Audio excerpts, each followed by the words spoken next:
রমজান মাস আসলে হাজীগঞ্জের বাজার বলেন, সারা বাংলাদেশের বাজারগুলোর মধ্যে বলেন, ব্যবসায়ীরা, সব ব্যবসায়ী না, কিছু অসাধু ব্যবসায়ীরা মালের দাম বাড়াইয়া দেয়, দ্রব্যমূল্যের ঊর্ধ্বগতি করে ফেলে। দেখেন রমজান মাস আসতে না আসতে খেজুরের দামটা বাড়াইয়া দিছে, আছে না নাই? রমজান মাস আসতে না আসতে চিনির দাম বাড়াইয়া দিছে, রমজান মাস আসতে না আসতে মুড়ির দাম বাড়াইয়া দিছে, রমজান মাস আসতে না আসতে বুটের দাম, ডালের দাম বাড়াইয়া দিছে।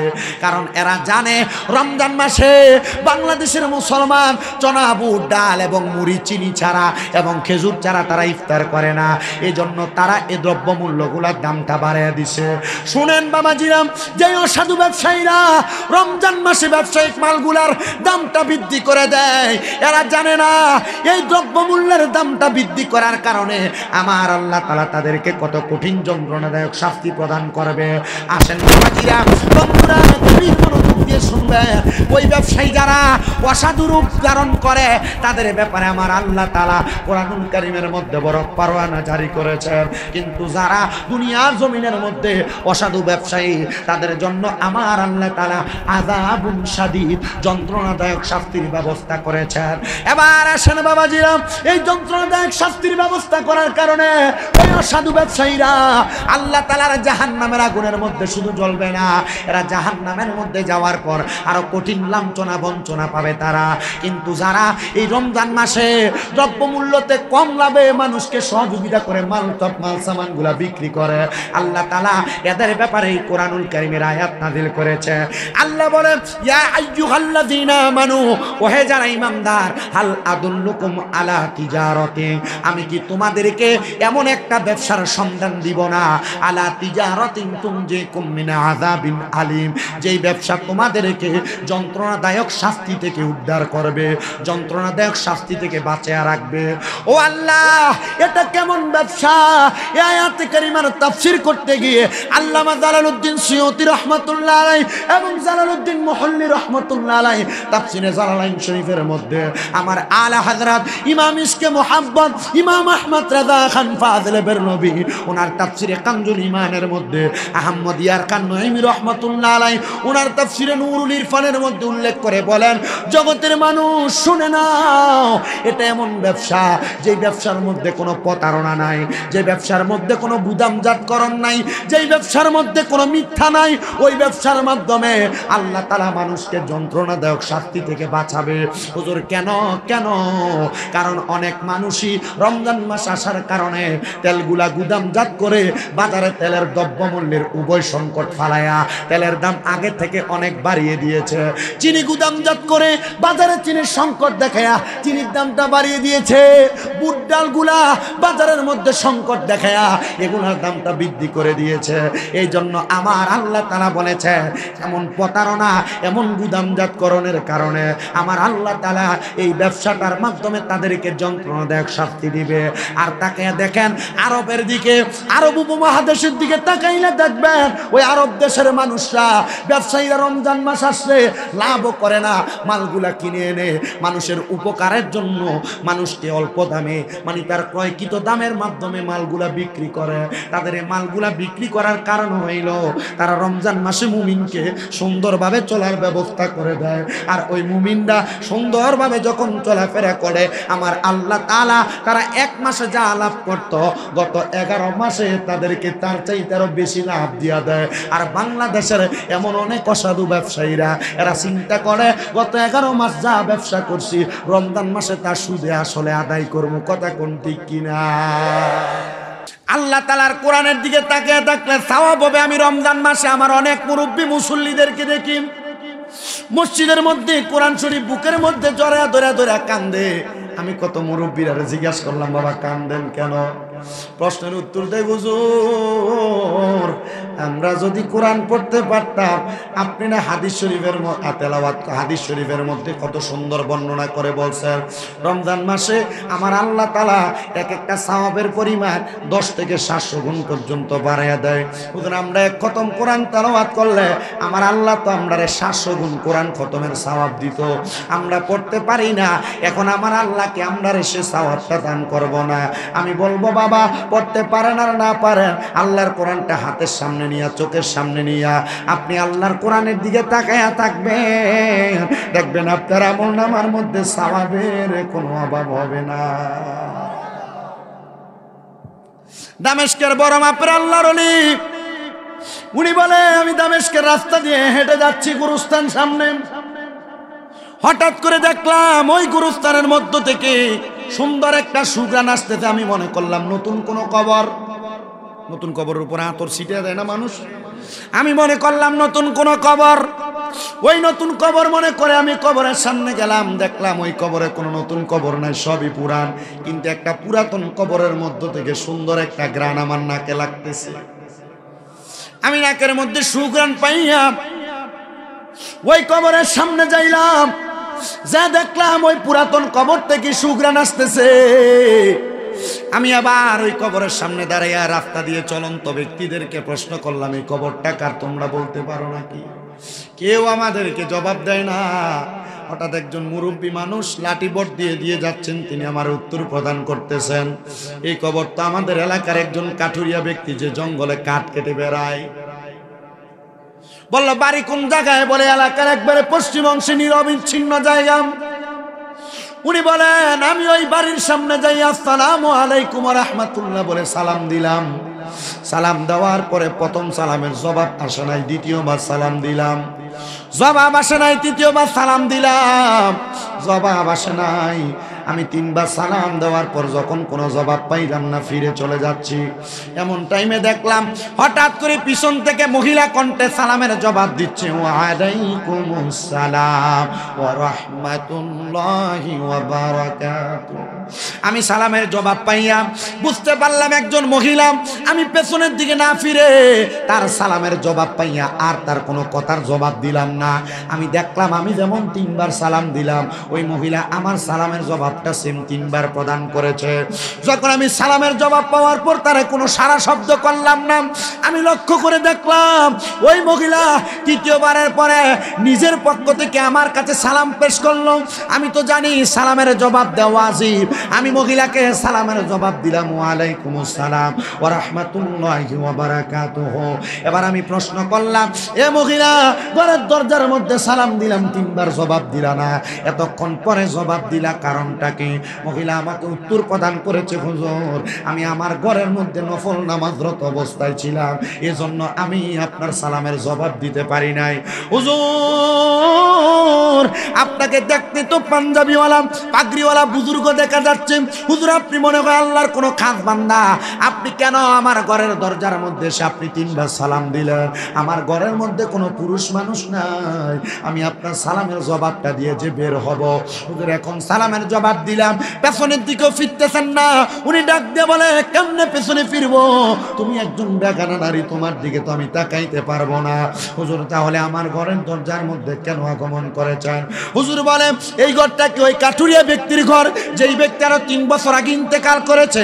মহিলা বলে, হুজুর হ্যাঁ, ওই কাঠুরিয়া ব্যক্তি আর কেউ না, উনি হইল আমার কলিজার টুকরা স্বামী। উনি ইন্তেকাল করেছে, ইন্তেকালের পর থেকে কেউ পর্যন্ত এখন পর্যন্ত আমার স্বামীর খবর নিতে আসে না। মহিলা কারণ কি? হুজুর আমার স্বামী একজন কাঠ কাটনেওয়ালা ছিল, কাঠুরিয়া ছিল। কি কাঠ কাটনেওয়ালা ছিল?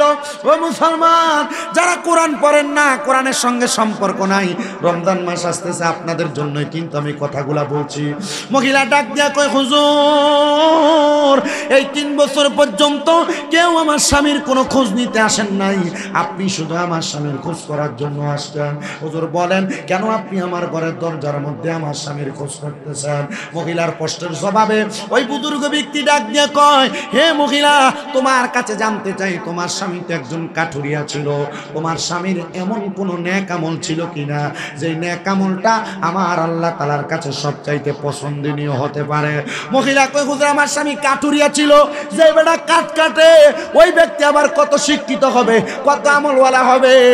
হুজুর আমার স্বামীর এমন কোনো আমল ছিল না, তবে আমার স্বামীর একটা আমলের কথা আমি আপনাকে বলতে পারি। বলে কি মহিলা? বলো না। হুজুর আমার স্বামীর একটা আমল হইল, আমার স্বামী প্রত্যেকদিন ফজরের নামাজের পরে চলে যাইতেন কাঠ কাটার জন্য। সন্ধ্যাবেলা কাঠ কাইটা বাজারে বিক্রি করে কিছু জব কিনে আটা কিনে বাড়ির মধ্যে আসতেন, আমাকে দেওয়ার পরে বলতেন রুটি বেলার জন্য, রুটি বানানোর জন্য। হুজুর আমার স্বামী আমাকে এগুলা দিয়ে ওযু করে নামাজের মুসল্লার মধ্যে বসে যাইতেন। একদিন আমি আমার স্বামীর দিকে তাকাইলাম, দেখতাম আমার স্বামী নামাজের মুসল্লার মধ্যে বসে বসে আল্লাহ তাআলার কোরআন খুলে খুলে কোরআনের দিকে তাকিয়ে তাকিয়ে কান্না করে। আমি একদিন, দুই দিন, 3 দিন করে লক্ষ্য করলাম, লক্ষ্য করে দেখলাম আমার স্বামী এই 3 দিন 4 দিন কেন কোরআনের দিকে তাকিয়ে তাকিয়ে কান্দে। আমার স্বামীকে দেখি নাই কোরআন শরীফের একটা আয়াত তেলাওয়াত করতে। ওদের আমি আমার স্বামীকে প্রশ্ন করলাম, হে স্বামী তুমি কেন আল্লাহর কোরআন খুলে খুলে তাকিয়ে তাকিয়ে কান্দো?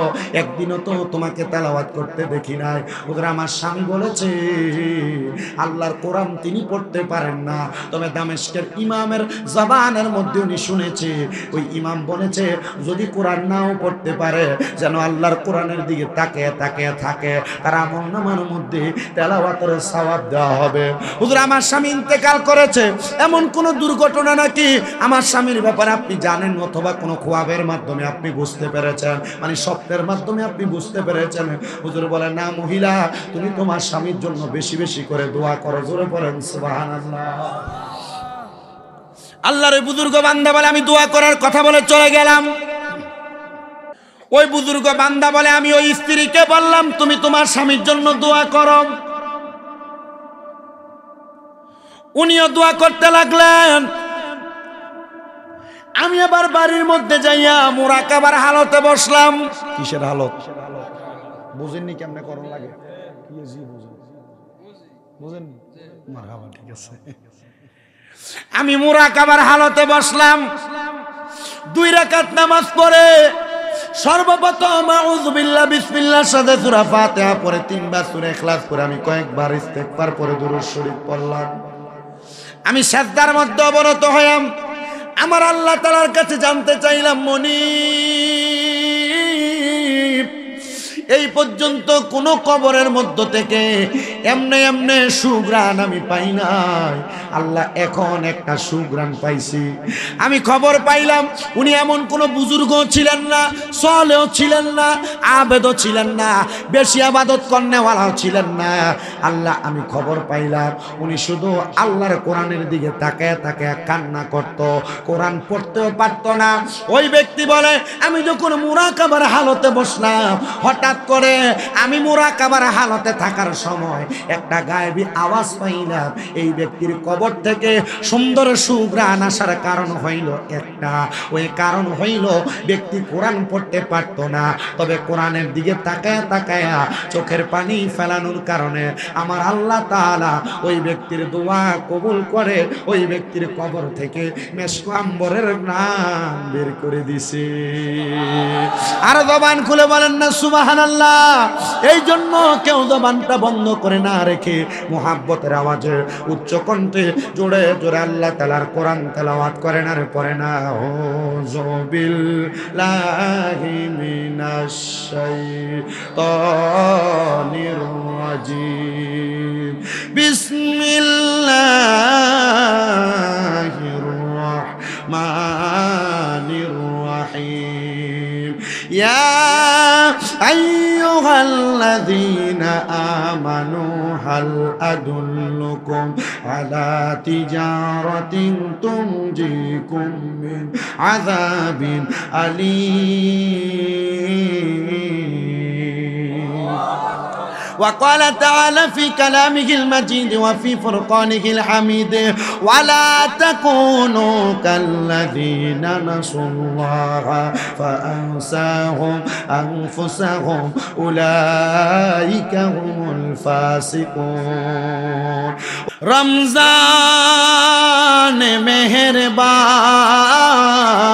रमजान मेहरबान रमजान मेहरबान रमजान मेहरबान रमजान मेहरबान रमजान मेहर रमजान मेहरबान की ना एक मोहब्बतेर आवाजे पड़ेन रमजान मेहरबान रमजान मेहरबान रमजान मेहरबान रमजान मेहरबान रमजान मेहरबान रमजान मेहरबान बोलें रमजान मेहरबान रमजान मेहरबान रहमत मगफिरत नाजात निये एलो माहे रमजान रहमत मगफिरत नाजात निये एलो माहे रमजान रमजान मेहरबान रमजान मेहरबान रमजान मेहरबान रमजान मेहरबान रमजान मेहरबान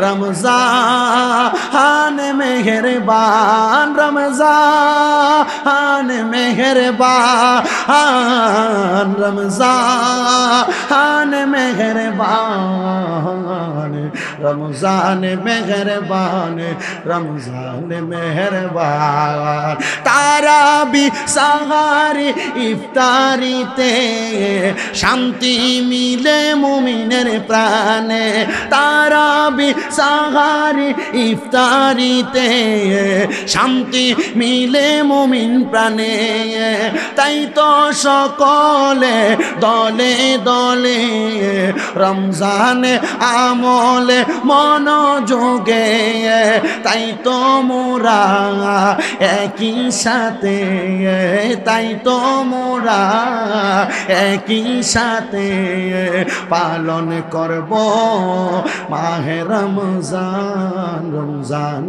মেহেরবান রমজান মেহেরবান রমজান মেহেরবান রমজান মেহেরবান রমজান मेहरबान रमजान मेहरबान रमजान मेहरबान रमजान मेहरबान रमजान मेहरबान रमजान मेहरबान আপনারা বলেন আমাদের সবার জীবনে গুনাহ আছে না নাই ধরে বলেন গুনাহ আছে না নাই যদি আপনাদের সাক্ষী দিতে অসুবিধা হয় এই হাজীগঞ্জের পূর্ব ঘাটিলা দক্ষিণ মধ্যপাড়ার মাহফিল থেকে আমি এক নাম্বার সাক্ষী দিলাম এই মজলিসে যত মানুষ আছে সবার চাইতে গুনাহগার আমি আমার গুনার খবর আপনারা জানেন না আমার গুনার খবর যদি আপনারা জানতেন আপনারা মাহফিলের মধ্যে আমাকে দাওয়াত করে আনতেন না মহান আল্লাহর দরবারে লাখ কোটি শুকরিয়া আদায় করি ও আল্লাহ আমরার গুনার খবর তো তুমি মানুষকে জানাইয়া দাও নাই আল্লাহ গুনাহগুলা গোপন রাখছো আল্লাহ আমি যেমন গুনাহগার তোমার আসমানের নিচে জমিনের উপরে আল্লাহ এমন আরো অনেক গুনাহগার বান্দা আছে আমার আল্লাহ কয় বান্দারে ওই সব গুনাহগার বান্দারা যদি আমি আল্লাহ তাআলারে ইসমে আযম আল্লাহ নামটা জবান দিয়া স্মরণ করে আমি আল্লাহ তাআলা ওই বান্দার জীবনের গুনাহগুলা মাফ করে দিমু এই দাড়ি পাকা মুরব্বি বাবারা একবার চিন্তা করে দেখেন আপনার জীবনের গুনাহ যদি আপনার ফুতে দেখতো আপনি মুরব্বিরে বাপ প্রিয়া পরিচয় দিত না যুবক ভাইরা রে একবার চিন্তা করো তোমার জীবনের গুনাহ যদি তোমার মা দেখতো তুমি সন্তানদের সন্তান বলে পরিচয় দিত না আর এলাকার কোনো মানুষ যদি আপনার আমার জীবনের গুনাহগুলা দেখতো আপনারে আমার এলাকার মধ্যে জায়গা দিত না আল্লাহ আমরা গুনাহ করছি অন্যায় করছি পাপ করছি মাফ চাই তোমার দরবারে আল্লাহ তোমার নাম তো রহমান তোমার নাম তো রহিম তোমার নাম তো গাফফার, তোমার নাম তো সাত্তার, তোমার নাম তো কাহার, তোমার নাম তো ইয়া কুদ্দুস, তোমার নাম তো ইয়া জাব্বার। আল্লাহ রহিম ও রহমান নামের খাতিরে আমরার জীবনের গুনাহ মাফ করে দাও। আমি জানতে চাই আমরা আল্লাহর বান্দারা এই চাঁদপুর জেলার অন্তর্গত হাজীগঞ্জের পূর্ব হাটিলা মধ্য দক্ষিণ পাড়া এই জামে পঞ্জেগানা মসজিদের মাহফিল থেকে যদি আল্লাহরে আল্লাহ বলে ডাক দেয়, আমার আল্লাহ আমরা সবার জীবনের গুনাহ মাফ করতে পারে কি পারে না? জবান খুলে কোন পারে কি পারে না? বাবানো আল্লাহ শুধু জীবনের গুনাহ মাফ করতে পারে না, আমার আল্লাহ কয় বান্দা ফাযকুরুনি আযকুরুকুম ওয়াশকুরুনি ওয়ালা তাকফুরুন। বান্দা তোমরা আমি আল্লাহর জিকির করো, আমি আল্লাহ তোমাদের জিকির করি। আল্লাহ আমরা তো আপনি আল্লাহরে আল্লাহ বলে ডাক দিয়া জিকির করি, আপনি আল্লাহরে রহিম বলে ডাক দিয়া জিকির করি, আপনি আল্লাহরে গফুর নাম বলে জিকির করি, আপনি আল্লাহর প্রশংসা করে জিকির করি। আল্লাহ আপনি কি আপনার বান্দারে বান্দা কয়া ডাক দিয়া জিকির করেন? আমার আল্লাহ কয় না রে বান্দার দলের আনা। বিশিষ্ট মুহাক্কিকিনে কেরাম জিকিরের ফজিলতের বয়ান করতে দেয়া বলে আমার আল্লাহ আল্লাহর বান্দাদেরকে বান্দা কয়া ডাক দিয়া বান্দার জিকির করে না, আমার আল্লাহ তাআলা বান্দার জিকির করে ওইভাবে বান্দা যখন বিপদের মধ্যে পড়া আমার আল্লাহরে আল্লাহ বইলা ডাক দেয়, আমার আল্লাহ কয় বান্দা আমি আল্লাহ তোমারে বিপদ থেকে উদ্ধার কইরা তোমারে স্মরণ করি। আমার আল্লাহ কয় বান্দা তুমি অভাবের মধ্যে পড়া আমি আল্লাহরে আল্লাহ কইয়া ডাক দাও, আমি আল্লাহ তোমার অভাব অনটন দূর কইরা তোমার জিকির করি। আমার আল্লাহ কয় বান্দা তুমি যখন টেনশনে পড়া আমি আল্লাহরে আল্লাহ বইলা জিকির করো, আমি আল্লাহ তাআলা টেনশন দূর কইরা তোমার জিকির করি। আমার আল্লাহ কয় বান্দা তুমি যখন কোনো অসুস্থ হইয়া আমি আল্লাহরে আল্লাহ বইলা ডাক দিয়া জিকির করো, আমি আল্লাহ তোমারে অসুস্থ থেকে সুস্থ কইরা তোমার স্মরণ করি। আমি জানতে চাই পূর্ব হাটিলার বাবারা আমার আল্লাহরে আমরা স্মরণ করলে আমার আল্লাহ যদি আমরা বান্দারে স্মরণ করে গুনাহ মাফের মাধ্যমে, হায়াত বাড়ানোর মাধ্যমে, রিজিক বাড়ানোর মাধ্যমে, সুস্থ করার মাধ্যমে, আপনারা বলেন আমরা সবাই ওই আল্লাহরে বেশি বেশি স্মরণ করার দরকার আছে না নাই? আরো জবান খুলে কোন দরকার আছে না নাই? এই জন্য বাবাদিরা বন্ধুরা যাদের জবান আছে তাদের কাছে আমার দাবি আছে, যাদের জবান নাই তাদের কাছে আমার কোনো দাবি নাই। জবান যদি থাকে জবানটা ছেড়ে দিয়া আমার আল্লাহকে মোহাব্বতের আওয়াজে উচ্চ কণ্ঠে জোরে জোরে একটু স্মরণ করেন। বিসমিল্লাহির রাহমানির রাহিম। ইয়া আইয়ুহাল্লাযীনা আমানু হাল আদুল্লুকুম আলা তিজারাতিন তুনজিকুম মিন আযাবিন আলীম। জবান খুলে উচ্চ কণ্ঠে জোরে জোরে পড়েন আল্লাহু আকবার। ভাইরা আমার কেন আয়াতে কারিমানিরা মনোযোগ দেন?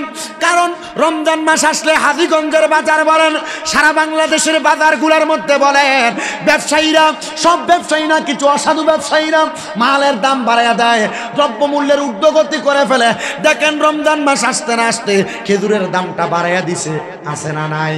রমজান মাস আসতে না আসতে চিনির দাম বাড়াইয়া দিছে, রমজান মাস আসতে না আসতে মুড়ির দাম বাড়াইয়া দিছে, রমজান মাস আসতে না আসতে বুটের দাম ডালের দাম বাড়াইয়া দিছে।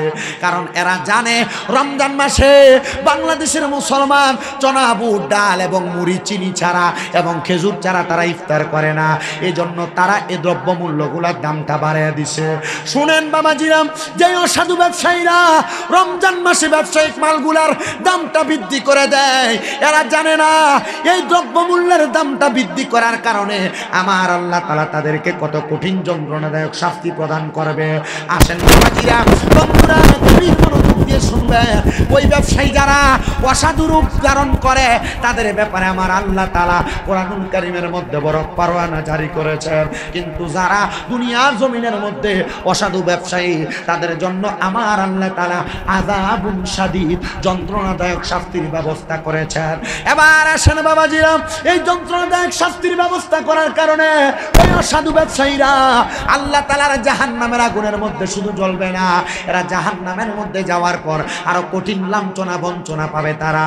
কিন্তু যারা এই রমজান মাসে দ্রব্যমূল্যতে কম লাভে মানুষকে সহযোগিতা করে মাল সামানগুলা বিক্রি করে, আল্লাহ তাআলা এদের ব্যাপারে এই কোরআনুল কারীমের আয়াত নাযিল করেছে।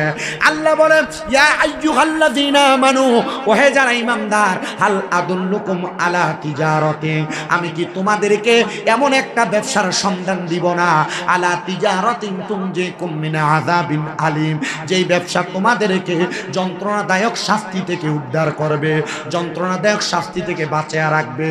ও আল্লাহ, এটা কেমন ব্যবসা? এই আয়াতে কারিমার তাফসীর করতে গিয়ে আল্লামা জালালউদ্দিন সুয়ুতী রাহমাতুল্লাহ আলাইহি এবং জালালউদ্দিন মুহল্লী রাহমাতুল্লাহ আলাইহি তাফসীরে জালালাইন শরীফের মধ্যে আমার আলা হযরত ইমাম ইশকে মুহাব্বত ইমাম আহমদ রাজা খান ফাজিল বেরলভী ওনার তাফসীরে কানজুল ঈমানের মধ্যে আহমদ ইয়ার খান নঈমী রাহমাতুল্লাহ আলাইহি ওনার তাফসীরে নূরুল ইরফানের মধ্যে উল্লেখ করে বলেন, জগতের মানুষ শুনে নাও, এটা এমন ব্যবসা যে ব্যবসার মধ্যে কোনো প্রতারণা নাই, যে ব্যবসার মধ্যে কোনো গুদামজাতকরণ নাই, যেই ব্যবসার মধ্যে কোনো মিথ্যা নাই, ওই ব্যবসার মাধ্যমে আল্লাহ তাআলা মানুষকে যন্ত্রণাদায়ক শাস্তি থেকে বাঁচাবে। হুজুর কেন? কারণ অনেক মানুষই রমজান মাস আসার কারণে তেলগুলা গুদামজাত করে বাজারে তেলের দ্রব্যমূল্যের উভয় সংকট ফালায়া তেলের দাম আগে থেকে অনেক বাড়িয়ে দিয়েছে। চিনি গুদামজাত করে বাজারে চিনির সংকট দেখায়া চিনির দামটা বাড়িয়ে দিয়েছে। বুট ডালগুলা বাজারের মধ্যে সংকট দেখায়া এগুলার দামটা বৃদ্ধি করে দিয়েছে।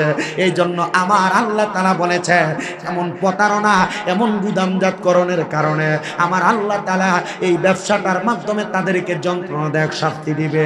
আর তাকে দেখেন আরবের দিকে, আরব উপমহাদেশের দিকে তাকাইলে দেখবেন ওই আরব দেশের মানুষরা, ব্যবসায়ীরা রমজান মাস আসলে লাভও করে না, মালগুলা কিনে এনে মানুষের উপকারের জন্য মানুষকে অল্প দামে মানে তার ক্রয়কৃত দামের মাধ্যমে মালগুলা বিক্রি করে। তাদের এই মালগুলা বিক্রি করার কারণ হইল তারা রমজান মাসে মুমিনকে সুন্দরভাবে চলার ব্যবস্থা করে দেয়। আর ওই মুমিনরা সুন্দরভাবে যখন চলাফেরা করে আমার আল্লাহ তাআলা তারা এক মাসে যা লাভ করত গত 11 মাসে তাদেরকে তার চাইতে আরো বেশি লাভ দিয়া দেয়। আর বাংলাদেশের এমন অনেক অসাধু ব্যবসায়ীরা এরা চিন্তা করে গত 11 মাস যা ব্যবসা করছি রমজান মাসে তার সুদে আসলে আদায় করবো। কথা কোন ঠিক কিনা? খেজুর নিয়ে যে একটা তুলবে তাল চুর হয়েছে বাংলাদেশে। কোন মন্ত্রী জানি কথার কথা বইল ফেলছে, খেজুর দিয়া কেন ইফতার করবেন? বড়ই দিয়ে ইফতার করলো তো চলে। আমি এই কথা শোনার পরে বুঝতে পারলাম ওই মন্ত্রীর ইসলাম সম্পর্কে বিন্দু পরিমাণ জ্ঞান নাই। বলে হুজুর কেন? চিন্তা করলাম নবীদের হাদিস কি সে কোনোদিন শুনে নাই? খেজুর হইল নবীদের একটা সুন্নতি ফল, নবীর বড় পছন্দের খানা। হাদিস শরীফে দেখলাম তোমরা যখন রমজান মাস ইফতার করবা সর্বপ্রথম একটা খেজুর দিয়ে ইফতার করবা। ওই মন্ত্রীর মাথার গিলু নাই বিদায় মন্ত্রী এই কথাটা বলছে। আমি বলবো নবীর সুন্নতের হাদিস শরীফ আমি পড়তে যা দেখলাম নবী আমার বলেছে তোমরা যখন ইফতার করবা সর্বপ্রথম একটা খেজুর দ্বারা ইফতার করবা।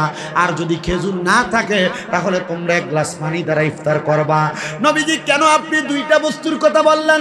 1 নাম্বার খেজুর, 2 নাম্বার পানির কথা বললেন? আল্লাহর হাবিব সাল্লাল্লাহু আলাইহি সাল্লাম বলতেছে খেজুর হলো আমি নবীর পছন্দনীয় খাবার, আর পানি হইল পবিত্রতা অর্জনের জন্য 1 নাম্বার মাধ্যম। এই জন্য তোমরা এই দুইটা বস্তু দ্বারা তোমাদের ইফতারটাকে সম্পূর্ণ করো। দেখবা আমার আল্লাহ তাআলা তোমাদেরকে অসংখ্য বরকত দান করবে। পরে সুবহানাল্লাহ। হয়তো দাম বাড়ার কারণে আগে 1 কেজি খেজুর কিনতো, এখন আধা কেজি কিনবে। আগে প্রতি ইফতারের সময় 5টা খেজুর একসাথে খাইতো, এখন একটা খাইবে। সুন্নত থেকে কি আলাদা হওয়া যাবে? সুন্নত মাহরম করা যাবে?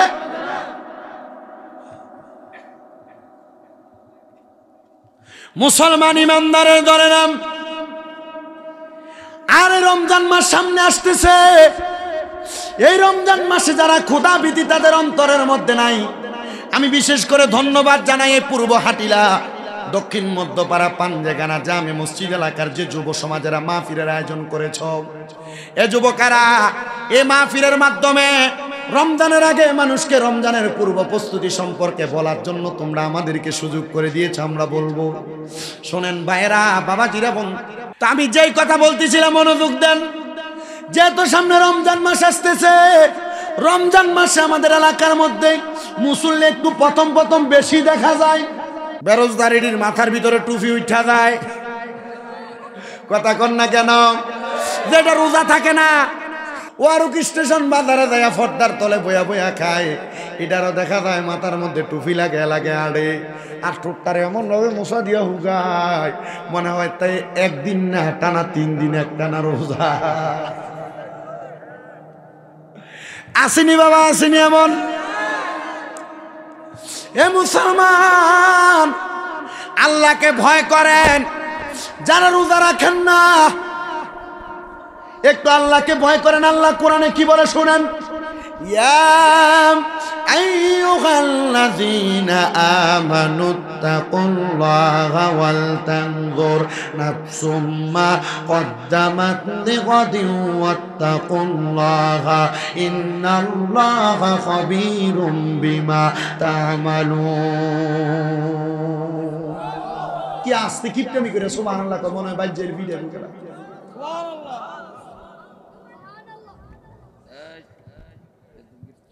যারা রোজা রাখেন না তাদের ব্যাপারে আমি আয়াতে কারিমা তেলাওয়াত করেছি। আল্লাহ তাআলা বলেন, ইয়া আইয়ুহাল্লাযীনা আমানু ওয়া ঈমানদারেরা ইত্তাকুল্লাহ, তোমরা আল্লাহকে ভয় করো। ওয়াল তানজুর, তোমাদের প্রত্যেকের তাকানো উচিত। বলছে কি একজনের না, প্রত্যেকের তাকানো উচিত। নাফসুম মা কদ্দামাত লিগাদ, তোমাদের প্রত্যেকের তাকানো উচিত তোমাদের পূর্ববর্তীদের দিকে যাদেরকে আগে প্রেরণ করা হয়েছে। আবার আল্লাহ বলেন ইত্তাকুল্লাহ, তোমরা আল্লাহকে ভয় করো। আল্লাহ কাদেরকে আগে প্রেরণ করা হয়েছে?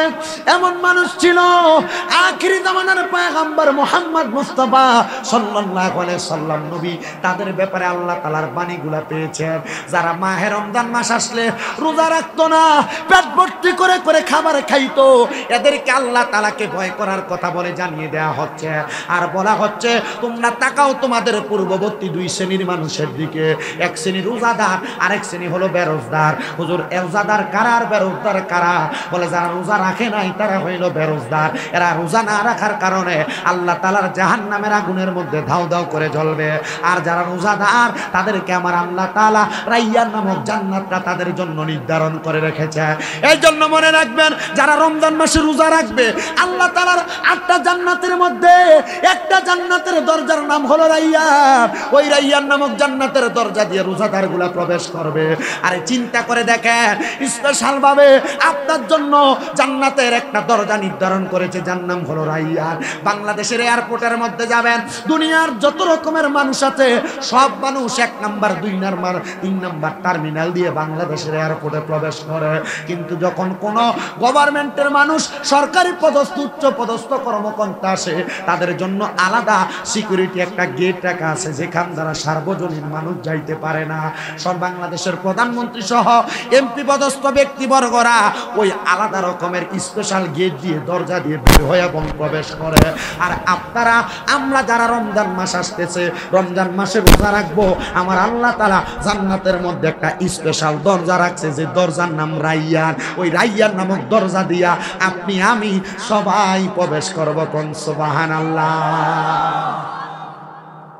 তবে আপনি আমি হওয়া লাগবো বেরোজগার। কথা কও, কি হওয়া লাগবো? রোজগার হওয়া লাগবে। এই দরজাটা রোজগারের জন্য। যারা বেরোজগার তাদের ব্যাপারে বলছি শুনেন, রোজা রাখেন না তাদের ব্যাপারে বলছি শুনেন। আল্লাহ তাআলা তো আয়াতে কারিমার মাধ্যমে আরো সুন্দর জানায় দেয়, ওয়ালা তাকুনু কাল্লাযীনা নাসুল্লাহা ফাআনসাহুম আনফুসাহুম উলাইকা হুমুল ফাসিকুন। জবান খুলে উচ্চ কণ্ঠে জোরে কোন আল্লাহু আকবার। কিপটা বেড়াই। যারা রোজা রাখে না এরা তো নির্বুধ, এরা বুঝে না। আল্লাহ কয় ওয়ালা তাকুনু, তোমরা তাদের মতো হইও না কাল্লাযীনা যাহারা নাসুল্লাহা, আল্লাহকে ভুলে বসেছে। ও বন্ধু, যারা রোজা রাখে না এরারে জিগাইয়েন এরা কি আল্লাহরে মনে রাখছি নি? কইবো মাগো আমি মনে রাখছি। এরারে উত্তর দিবা না না না, তুমি তো রোজা রাখো নাই, তুমি আল্লাহকে মনে রাখো না, এটা তোমার মুখের কথা। আল্লাহ কয় ইন্নাল্লাহা খবীরুম বিমা তা'মালুন, নিশ্চয় আমি তাদের অন্তরের খবর জানি। এরা মুখে এক কথা কয়, অন্তরে আরেক কথা কয়। এরা মানুষের সামনে দেখায় এরা ইমানদার, কিন্তু এরা রোজা রাখলে না বুঝতাম এরা ইমানদার, নামাজ পড়লে না বুঝতাম এরা ইমানদার, এরার কাজে কর্মে বোঝা যায় এরা ইমানদার। এবার বলেন আমাদেরকে পাক্কা ইমানদার মুমিন হওয়ার দরকার আছে না না?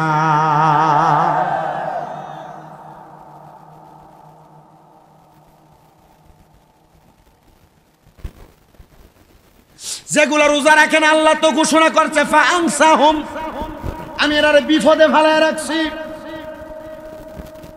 ওই ফেলায় রাখছে আমি কত রোজাদাররা রে বেরোজদার যেগুলা রোজা থাকে না এগুলো কত জিগাইলাম, কাকা আপনি রোজা থাকেন না কি লেগা? পারি না তো জিগেলাম কাকা কেন রোজা থাকেন না? ওই ডায়াবেটিস, কিছুক্ষণ পরে পরে খাওয়ান লাগে। পরে যাচাই করে দেখি এ বেটা খাইতে খাইতে ডায়াবেটিস বানাইছে। কথা কয় না, ডায়াবেটিসের রোগী কিছুক্ষণ পরে পরে খাওয়ান লাগে, তা আপনি তার জীবন খাইতে খাইতে ডায়াবেটিস বাড়াইছেন কেন? আপনার কি রোজা রাখতে একটু মন চায় না? কেমনে আপনি আপনার বিবেকটারে জবাব দিবেন, আল্লাহর কাছে জবাব দিবেন? আমার বুঝে আসে না। মুসলমান এখন থেকে শুরু করেন আল্লাহ তাআলার আদেশগুলো অনুসরণ করেন। রমজান মাসটা রোজার মাধ্যমে আপনি কাটাইবেন, দেখবেন আমার আল্লাহ তাআলার অসংখ্য অগণিত রহমত বরকত আপনি পেয়ে যাবেন। আমার আল্লাহ তাআলা নবীর মাধ্যমে ঘোষণা করে তোমরা রমজান মাসের একটা মাস রাতের বেলা ইবাদতের মাধ্যমে দাঁড়ায় দাঁড়ায় ইবাদতের মাধ্যমে কাটাও, আর ওয়াসুমুনাহারুহা দিনের বেলা তোমরা রোজা রাইখা রাইখা কাটাও। এবার বলেন যারা বেরোজগার তাদের ব্যাপারে কথা আছে না নাই? যেহেতু আমার আল্লাহ তাআলা আদেশ করেছেন রোজা রাখার জন্য, রাতের বেলা ইবাদত। বলেন ভালোবাসার জায়গা মদিনা, ভালো লাগার জায়গা মদিনা। বলেন ভালোবাসার জায়গা মদিনা, ভালো লাগার জায়গা মদিনা শরীফে নূরের খাজিনা, মদিনা শরীফে নূরের খাজিনা। আশিক ছাড়া অন্য বোঝে না ভালোবাসার জায়গা মদিনা। বলেন ভালোবাসার জায়গা, ভালো লাগার না। বলেন ভালোবাসার জায়গা, ভালো লাগার। এত সুন্দর জায়গা কোথাও দেখি না, এত সুন্দর জায়গা কোথাও দেখি না। সাজিয়েছেন দয়াল রাব্বানা ভালোবাসার জায়গা মদিনা। বলেন ভালোবাসার জায়গা, ভালো লাগার। আমি কবরে যাব কেউ তো যাবে না, আমি কবরে যাব কেউ তো যাবে না, যাবে না আমার শাহে মদিনা ভালোবাসার জায়গা না। বলেন ভালোবাসার, ভালো লাগার না। ভালোবাসার জায়গা মদিনা, ভালো লাগার। কবরে পরীক্ষা হবে, কোন নবীকে দেখানো হবে। কবরে পরীক্ষা হবে, নবীকে দেখানো হবে। নবী ছাড়া আপনি কেহ না ভালোবাসার না। বলেন ভালোবাসার জায়গা মদিনা, ভালো। আবার অনেকে নিজ রোজা রাখে না, সন্তানদেরকে রোজা রাখার অভ্যাস করাইতে চায় না। যে কথাই ছিলাম আছে না এমন মায়েরা বাবারা চিন্তা করে পুতের বয়স আর কত হয়েছে, এখন রোজা রাখলে শরীর হইতো না। কয় না এমন কথা কন না, কয় কি না? আমি বলবো মা বোনেরা, এ আমার আব্বুজিরা, সন্তানরা আপনি এখন থেকে যদি আল্লাহওয়ালা না বানান, শিখনেওয়ালা না বানান, আপনার সন্তানরা আপনি কখন শিখাইবেন? কথা বলেন না, শিখানোর দরকার আছে না নাই? হযরত উসমান বিন নূরাইন রাদিয়াল্লাহু তাআলা আনহু খোলাফায়ে রাশিদিনের তৃতীয় খলিফা, বলেন কততম খলিফা? উসমান রাদিয়াল্লাহু খেলাফতের পরে ওই জায়গার মধ্যে একজন বাদশাহিত্ব পালন করতেন। ওই বাদশার ছোট ছেলে বয়স মাত্র 7 বছর বয়স। বলেন কয় বছর বয়স? 7 বছর বয়স। ওই বাদশার ছোট ছেলে রমজান মাসের চাঁদ উদয় হওয়ার সাথে সাথে 7 বছরের বাচ্চা তার বাবারে ডাক দিয়ে কয়, আব্বা জান, রমজান মাসের চাঁদ উদয় হয়েছে, আপনারা ভোরবেলা সাহারি করবেন, সাহারি খাবেন। আব্বা জান, আমি আপনাদের সঙ্গে ভোরবেলা সাহারি করে আমি রমজানের রোজা রাখতে চাই। বাদশা বড় খুশি হয়ে গেছে। ছোট মানুষ, আমার সন্তান আমাকে বলতেছে রোজা রাখবে, আমি আমার সন্তানকে নিয়ে সাহারি করে একসাথে ইফতার করব। মারহাবা। আমি আমার সন্তানের এমন আচরণ শুই না, সন্তান যখন রোজা রাখলো, আমি সকালবেলা ঘুম থেকে উঠে আমি বাদশা আমার উজিরকে ঘোষণা করে দিলাম, শাম দেশের এমন কোন আমার পদাকে বাদ রাখবা না যে পদা আমার দাওয়াত থেকে মারুম হবে, তাদেরকে ঘোষণা করবা এই শাম দেশের বাদশার সন্তান প্রথম রোজা রেখেছে। বাদশা বলেছে প্রথম রোজার ইফতারটা তার সন্তানকে নিয়ে, তার পুরা এলাকার মানুষকে নিয়ে একসাথে ইফতার করবে। এবার এই বাদশা যখন এমন ঘোষণা করলো, এলাকার সকল মানুষকে দাওয়াত দেওয়া হয়ে গেছে। বাদশার বাড়ির মধ্যে ইফতারের হট্টগোল আয়োজন চলতেছে, কত মানুষ ইফতারের ইন্তজাম করতেছে। বাদশা বড় খুশি, তার ছোট বাচ্চাটা রোজা রাখছে, আলহামদুলিল্লাহ।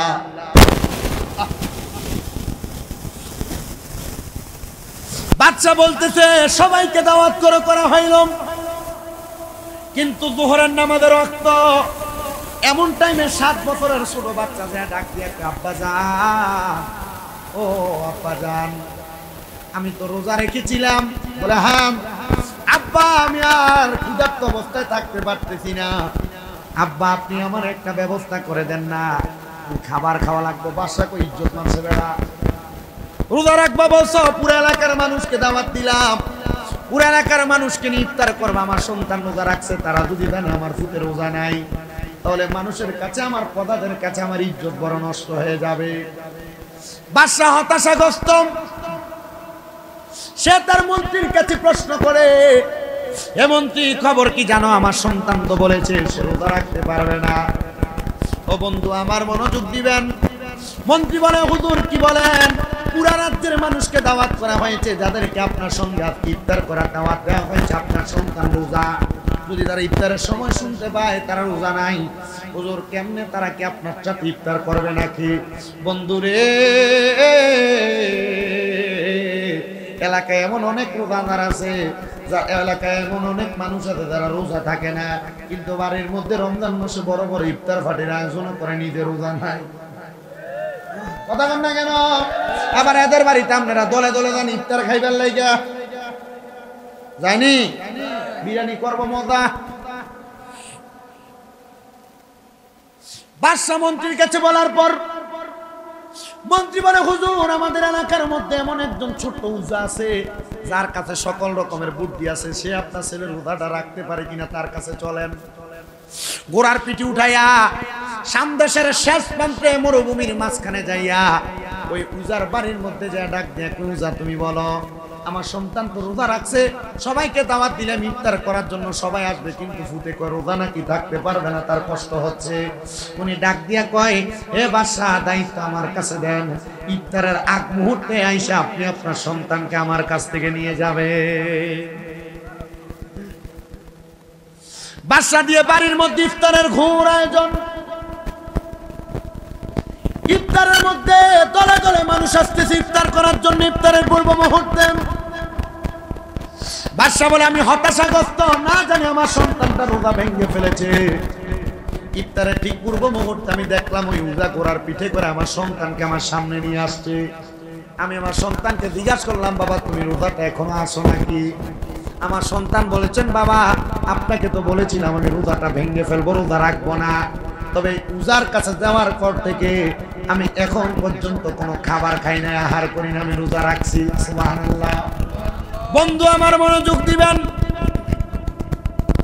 সবাইকে ইফতার করানোর পরে বাদশা উজাকে সামনে ডাক দিয়ে বললেন, যেই ছেলে দুহরের নামাজের ওয়াক্তের সময় রোজা ভেঙে ফেলার কথা, এই ছেলেকে তুমি কেমনে সন্ধ্যা পর্যন্ত রাখলা? তুমি তোমার উত্তর দাও আর তোমার 1000 দিরহাম পুরস্কার নিয়ে যাও। পূজা ডাক দিয়া কই, হুজুর পুরস্কার দেওয়া লাগবে না, আপনার সন্তানকে যখন আপনি আমার কাছে দিয়ে আসলেন, আমি ঘরের মধ্যে একটা পাত্র নিয়ে ওই পাত্রের মধ্যে কিছু তেঁতুলের লাড্ডু নিলাম, তেঁতুলের টুকরা নিলাম। তেঁতুলগুলা নেওয়ার পর আপনার সন্তানকে সামনে বসাইয়া আমার স্ত্রীকে দায়িত্ব প্রদান করলাম, তুমি তেঁতুলগুলাকে ভালো করে কষলাও। তেঁতুলগুলাকে ভালো করে কষলায়া কিছুক্ষণ পরে পরে তেঁতুলগুলার মধ্যে একটু একটু করে পানি দাও। হুজুর আমার স্ত্রী এমন ভাবে করতে লাগলো, করতে করতে দেখলাম আসরের ওয়াক্ত হয়ে গেছে। হুজুর আসরের পরে আমার স্ত্রীকে বললাম, এই তেঁতুলগুলার মধ্যে কিছুক্ষণ পরে পরে কিছু কিছু মরিচ দাঁড়বা। মরিচ দেওয়ার পরে আমার স্ত্রীকে দেখলাম আপনার স্ত্রী তেঁতুলগুলার মধ্যে মরিচ দিয়া দিয়া মরিচগুলার মধ্যে তেঁতুলগুলার মধ্যে একসাথে করতেছে, কষলাইতেছে। আর আপনার সন্তানকে দেখলাম তেঁতুলগুলার সামনে বৈশা বৈশা ঢোক গিলতেছে, হঠাৎ করে করে ঢোক গিলতেছে। হুজুর এমন ভাবে আস্তে আস্তে করে যোহর থেকে আসর, আসর থেকে মাগরিবের সময় অতিবাহিত হয়ে গেছে। আর আপনার সন্তান একটা মুহূর্তের জন্য খাবার চায় নাই। আপনার সন্তান রোজাটা এখনো পর্যন্ত বেড়ে গিয়েছে। বলে ডাক দিয়ে কয়, এমন একজন মা বাবা যদি দুনিয়া জমিনে আমি হইতে পারতাম, যে তার সন্তানকে কৌশলের মাধ্যমে রোজা রাখাইতে পারে। যারে পজারা তোদেরকে আমি ঘোষণা করে দিলাম, যারে উজারা, তুই আমার রাজ্যের যত সম্পদ দরকার অত সম্পদ তুই নিয়ে যা, একমাত্র আমার সন্তানকে একটা রোজা রাখানোর কারণে। ও সন্তানের বাবারা, ও সন্তানের আত্মীয় স্বজনরা, আপনি আপনার সন্তানের শরীর নষ্ট হয়ে যাবে মনে করে রোজা রাখান না। আর দেখেন কেমনে একমতের মাধ্যমে শাম দেশের বাদশা তার সন্তানকে রোজা রাখাইছেন। আরে বাবাজিরা, ছোট মানুষ 4 বছর 5 বছর 6 বছর রোজা রাখার বয়স হয় নাই, রোজা তার উপরে ফরজ হয় নাই। আপনি আপনার ছেলেকে আগে যেমনি বুদ্ধি দিতেন অর্ধেক রোজা সিস্টেম করে অর্ধেক রোজায় তারা রাখাইবেন। কথা বলেন না কেন? অর্ধেক রাখতে রাখতে তার অভ্যাস হবে।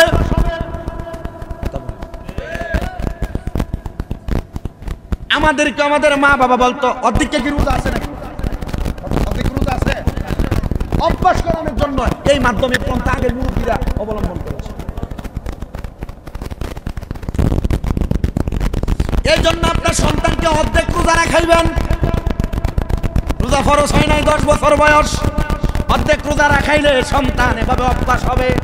5 বছর বয়স, 6 বছর বয়স, 7 বছর বয়স সন্তানকে বলবেন, বাবা ফজরের সময় আমাদের সঙ্গে ভোর রাতে সাহারি করার পর তুমি 1টা পর্যন্ত রোজা রাখো, পরের দিন আরো অর্ধেক রাখবা, তোমার একটা রোজা হয়ে যাবে। সন্তান অভ্যাস করে ফেললো, সন্তানের কত সুন্দর রোজা রাখা হয়ে গেল। এই জন্য করজোরে আবদার করব, হে আমার হাটিগার বাবারা, আপনারা আপনাদের সন্তানদেরকে এমন ভয় না দেখায়া আপনি আপনার সন্তানদেরকে রোজা রাখানোর ব্যবস্থা করেন। আর কিছু কথা মনে রাখেন, এই রমজান মাসের রোজার মাধ্যমে আপনি যখন আপনার সন্তান, আপনার পরিবার, আপনি নিজেকে আত্মশুদ্ধি করবেন, আল্লাহর প্রতি ভয়টা আপনি তাকওয়ার সাথে গ্রহণ করবেন, দেখবেন আমার আল্লাহ তাআলা আপনার জীবনের সব গুনাহ মাফ করে দিবে। আপনার কবরবাসীরা অন্ধকার কবরে এই রমজান মাসে তাদের জন্য কোরআন খতম করে করে দোয়া করবে, তাদের কবর জিয়ারত করবে, আল্লাহ তাআলা আপনার দোয়ার বরকতে তাদেরকে ক্ষমা করে দিবে, মাফ করে দিবে। রমজান মাস তো এসে গেছে, আগামী কালকে তারাবির নামাজ পড়বে। আগামী কালকে অনেক মানুষ সাহারির সময় রমজান মাসে চোখের পানি ফালায়া ফালায়া কান্না করবে। যদি প্রশ্ন করা হয়, এ মানুষ সাহারি করার সময় কেন কান্দ? ইফতারের সময় কত মানুষ চোখের পানি ফালায়া ফালায়া কানবে। যদি প্রশ্ন করা হয় কেন কান্দ, তারা উত্তর দিবে, আরে গত রমজানে তো আমাদের মা ছিল, এই রমজানে আমাদের মা নাই। গত রমজানে আমাদের বাবা ছিল, এই রমজানে আমাদের বাবা নাই। মা হারাইয়া, বাবা হারাইয়া রমজান মাসের সাহারি ইফতার কত রং বেরঙের খাবার আমরা মুখে দেয়। আমরার মা বাবা থাকলে আমরা তো দামি দামি খাবারগুলা মুখে দিতে পারতাম। আমরার মা বাবা অন্ধকার কবরে, রমজান মাসটা আমাদের কাছ থেকে বিদায় হয়ে চলে যাচ্ছে। আমরা কেমনে আমাদের মা বাবারে ফালায়া ফালায়া ইতিমের মতো আমরা ইফতারগুলা, দামি দামি খাবারগুলা মুখে দিব? সন্তানের দলেরা এই রমজান মাসে ওই সন্তানদেরকে মাফ করে দেওয়া হবে যেই সন্তানেরা তাদের মা বাবার প্রতি সদাচরণ ভক্ত, তারা তাদের মা বাবার প্রতি আচরণ সুন্দর করে নেওয়া ওয়ালা সন্তানের দলেরা, আর এদেরকে মাফ করা হবে না যারা তাদের মা বাবার অবাধ্য, মা বাপরে বাদ দেয় না, মা বাপরে ঘরের মধ্যে রাইখো তারা মা বাপরে জুদা করে রাখছে, আপনাদেরকে ক্ষমা করা হবে না। যারা হিংসুক তাদেরকে রমজান মাসে ক্ষমা করা হয় না। আল্লাহর দোহাই লাগে ওই মা বাবার প্রতি এমন সদাচরণ করেন যেন আমার আল্লাহ তাআলা ওই সদাচরণের মাধ্যমে এই রমজানে আপনার পুত পবিত্র করে দেয়। একটা গ্লাসের মধ্যে পানি নেওয়ার পরে পানির মধ্যে ময়লা না থাকলে যেমন পুত পবিত্র দেখা যায়, আপনার জীবনের গুনাহগুলা মাফ হইয়া আপনার কলবটা যেন এমন পুত পবিত্র হয়ে যায়। আল্লাহর ওয়াস্তে রমজান মাস আসার আগে আপনি আপনার পুত পবিত্র করেন। সন্তানের দলেরা রমজান মাসে রোজা রাখবেন, আপনি আপনার মা বাপরে বাতও দিবেন না। রমজান মাসে রোজা রাখবেন, আপনি আপনার বাবার সঙ্গে খারাপ আচরণ করবেন। রমজান মাসে রোজা রাখবেন, আপনি আপনার মা বাপকে জুদা করে দিবেন, আলাদা করে দিবেন। আপনার এমন রোজা আল্লাহর কাছে কবুল হবে নাকি? এই জন্য সন্তানের দলেরা যারা বউয়ের কথা শুনি না ভাইয়ে বেদবদা করে মা বাপকে জুদা করে দিছেন, আল্লাহর দোহাই লাগে পারলে দেন আপনার পাও আমার সামনে দেন, আমি সামনে আমার দিবার আগে আপনার পাওনা পরিষ্কার করে দিব। কেন বাবারে মনে রাখবে আপনার মা বাবার মনে কষ্ট, রোজা রাখলে কোনো লাভ হবে না, হবে নাকি? কোনো লাভ হবে না। আল্লাহর রাস্তে আপনার কদমে হাত দিয়ে বলি, এখান থেকে বাড়িতে যাওয়ার পর মা থাকলে বাড়িতে, বাবা থাকলে বাড়িতে, মা বাবার পাগুলার মধ্যে জড়ায় জড়ায় ধরবেন, মা বাবার পাগুলা ধইরা বলবেন, ও আম্মা জান, ও আব্বা জান, আল্লাহর রাস্তে আপনার কাছে ক্ষমা প্রার্থনা করে আমারে আপনি মাফ করে দেন, আমারে ক্ষমা করে দেন, আমাকে মাফ করে দেন। যতক্ষণ পর্যন্ত আপনার মা আপনার বাবা তাদের মুখ দিয়ে বলছে আপনাকে মাফ করে দিছি, ততক্ষণ পর্যন্ত মা বাবার পাওটা আপনি ছাড়বেন না। হুজুর কেন? কারণ আল্লাহর নবী রহমতের নবী ডাক দিয়া কয়, সাখাতুর রাব্বি ফি সাখাতিল ওয়ালিদাইন, আম্মা আব্বার অসন্তুষ্টিতে আমার আল্লাহ তাআলা অসন্তুষ্টি হয়। তাহলে তোমার মা বাপ যদি তোমারে মাফ না করে, আল্লাহ তো তোমারে মাফ করবে না। রাদার রাব্বি ফি রিদাল ওয়ালিদাইন, আম্মা আব্বার সন্তুষ্টিতে আমার আল্লাহ তাআলা সন্তুষ্টি হয়। তাহলে তুমি রমজানের রোজা রাখবা আল্লাহর সন্তুষ্টির জন্য। তুমি তোমার মা বাপরে জুদা কইরা, বাপ না দিয়ে, ওষুধ খরচ না দিয়ে, ডাক্তার না দেখাইয়া তুমি যত ইবাদত করো না কেন, আল্লাহ তাআলার কাছে এগুলা কিন্তু কবুল হবে না। এই জন্য বাবাজিরা, বন্ধুরা, যুবক ভাইয়েরা, মুরব্বী বাবাজিরা, আপনাদের কদমে হাত দিয়া বলবো, এখান থেকে বাড়িতে যে আগে মাফ চাইবেন, চাইয়া বলবেন, মা ও আব্বা জান, আল্লাহর রাস্তে আমি সন্তানকে মাফ করে দেন। যতক্ষণ পর্যন্ত বলছে মাফ করে দিছি, ততক্ষণ পর্যন্ত পাও ছাড়বা না। অনেকে চিন্তা করে, হুজুর যাদের বাড়িতে আব্বা আছে তারা বাড়িতে যে আব্বার পায়ে ধরে মাপ চাইব, আমার তো বাবা নাই, আমি কার পায়ে ধরে মাপ চাইব? হুজুর যাদের বাড়িতে মা আছে তারা বাড়িতে যে আমার পায়ে ধরে মাপ চাইব, আমার তো মা নাই, আমি কার পায়ে ধরে মাপ চাইব? এই সন্তানের দলেরা, মা বাবা অন্ধকার কবরে মাপ চাওয়ার মতো সুযোগ তোমার কাছে নাই। আমি বলবো আম্মা আব্বার কবরের সামনে দাঁড়ায়া যাইবা, অথবা কিছুক্ষণ পরে আখিরি মুনাজাত হবে, আম্মা আব্বার জন্য দোয়া করবা, রব্বির হামহুমা কামা রব্বায়ানি সগীরা ওয়া কুর রব্বির হামহুমা কামা রব্বায়ানি সগীরা। আল্লাহর নবী ঘোষণা করে, কোন সন্তান যখন আল্লাহ তাআলার দরবারে চোখের মণিকোটার মধ্যে একটা মাছির মাথা পরিমাণ পানি ছেড়ে দিয়ে কান্না করে, ওই পানিটা মাটিতে পড়ার আগে আমার আল্লাহ তাআলা তার মা বাবার কবরের আযাব মাফ করে দেয়। অনেকে চিন্তা করে, হুজুর আমি মা বাবার পা ধরে মাপ চাইবো দূরের কথা, আমি দুই দে মা বাবার পায়ে শুয়ে সালামও করি না, হুজুর আমি কি করব? আমি বলবো, সন্তান চিন্তা করবা না, আল্লাহর নবীর হাদিসের দিকে তাকাও, নবীর কথার দিকে তাকাও। নবীজি তো এমনও ঘোষণা করেছে, আম্মা আব্বার কদমে চুম্বন করার কারণে আল্লাহ তাআলার জান্নাতের চৌকাঠের মধ্যে চুম্বন করার সওয়াব পাওয়া যায়। এ যুবক ভাইরা, এ মুরব্বী বাবাজিরা, এই সওয়াব যদি তোমরা অর্জন করতে চাও, তোমাদের কদমের মধ্যে হাত রেখে বলি, দুনিয়ার সকল রং তামাশা ফায়সা বাদ দিয়া আম্মা আব্বার কদমে চলে যাও। আম্মা আব্বার কাছে ক্ষমা প্রার্থনা করো, যত রকমের সদাচরণ দরকার তাদের সঙ্গে করো, দেখবা আমার আল্লাহ তাআলা তোমাদের জীবনের সকল গুনাহ খাতাগুলো মাফ করে দিবে, মনের নেক নেক আশাগুলা পূরণ করবে। আমার যুবক ভাইরা, মুরব্বী বাবাজিরা, হয়তোবা অনেক সন্তান এই জান্নাতের বাগানে আছে, তাদের মা কবরে, তাদের বাবা কবরে, তারা বাড়িতে যে মাপ চাওয়ার মতো কোনো সুযোগ নাই। সন্তান চিন্তা করে দেখো তোমার আব্বা জানের কষ্টের কথা, যেই বাবা নিজে নিজের মাথার ঘাম পায়ে ফেলাইয়া পরের বাড়িতে বাড়িতে কর্মকাণ্ড কইরা তুমি সন্তানকে খাবার দেওয়ার জন্য নিজের রক্তরে পানি বানাইয়া আজকে বুঝি তোমার আব্বা জান অন্ধকার কবরে শুয়া রইছে। চিন্তা করে দেখো, আব্বা জান খালি পায়ে পায়ে রাস্তায় রাস্তায় হাঁটতো, আর তুমি সন্তানকে দামি জুতা কিনা দিত তুমি সন্তান পরার জন্য। তোমার আব্বা জান ছিঁড়া লুঙ্গিটা হাতে ছিঁড়ে ছিঁড়ে পড়তো, কিন্তু তুমি সন্তানকে দামি লুঙ্গি কিনা দিত, দামি জামা কাপড় কিনা দিত। আজকে তোমার ব্যাংকের মধ্যে হাজার হাজার লাখ লাখ টাকা, কিন্তু তুমি তোমার আব্বা জানরে 500 টাকা দিয়া কিনে একটা লুঙ্গি পরাইতে পারো না। পরাইবা কেমনে? আব্বা জান তো অন্ধকার কবরে।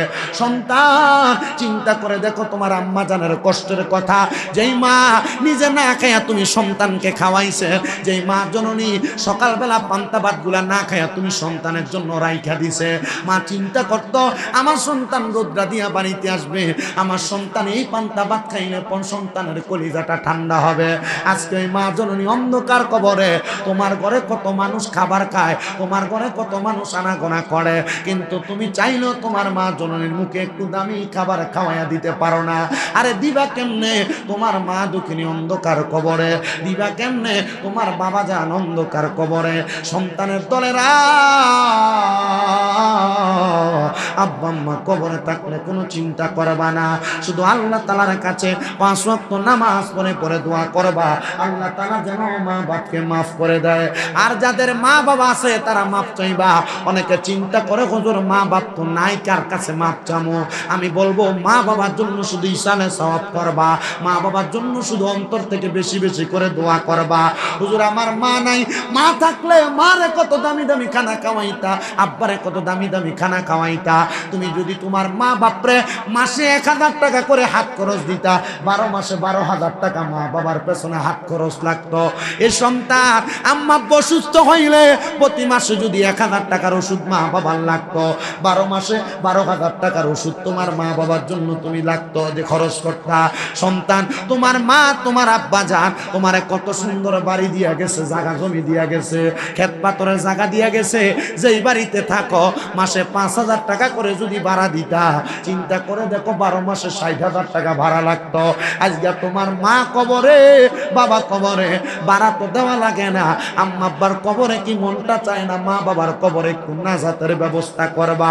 আল্লাহ তাআলা তো তোমারে তোমার মা বাবার পৈতৃক মাতৃক সম্পত্তির মালিক বানাইছে।